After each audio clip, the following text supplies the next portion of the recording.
Picasso may binulgar kay Naoya Inoue. Good news kay Miel Fajardo. Tepora pinagtawanan mga basher ni Alas. Ito at pag-usapan natin. Pero bago ang lahat, pakisubscribe po ng channel ko. Huwag nyo na rin kalimutan i-click ang notification bell para lagi kayong una sa balita. Pag-usapan nga po natin mga kaboxing. Tila good news ito sa ating pambato na si Miel Fajardo sa tulong na din ng presidente ng MP Promotion na si Sir Sean Gibbons dahil officially received the order letter para labanan ng Argentinian boxer Tobias Pitbull Reyes para sa IBF Final World Title Eliminator. Wala pa namang nabanggit na date at venue kung kailan ang bakbakan ng dalawa.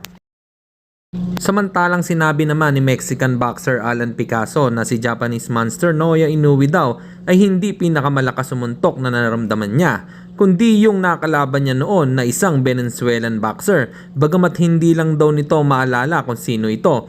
Pero nakakasigurado siya na hindi si Inoue ang may pinakamalakas na suntok. Sa bagay, tumagal nga si Picasso ng 12 rounds, hindi man lang bumagsak or nagroge. Ano po ang masasabi niyo dito mga kaboxing? Comment lang kayo sa ibaba. At sa kabilang balita naman tayo mga kaboxing dahil nakita nila sa video na kasama ni Jack Tepora si current IBF minimum weight champion Pedro Taduran at kamits pa nito ay mas lalong dumami ang basher ni Tepora. Sinabi nga po nila na tuturuan lang daw ni Tepora lumuhod si Taduran at baka daw pakainin lang ng noodles. Ano daw ba ang ituturong maganda ni Tepora kay Taduran? Sayang daw ang talento ni Taduran kung si Tepora ang hahawak.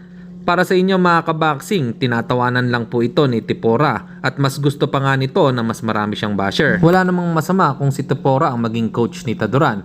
Para sa inyo mga kaboxing, ano pa masasabi niyo dito? Comment lang kayo sa ibaba. Hanggang dito na lang muna ang ating balita. Dito na lang ang aking boxing news report. Babu!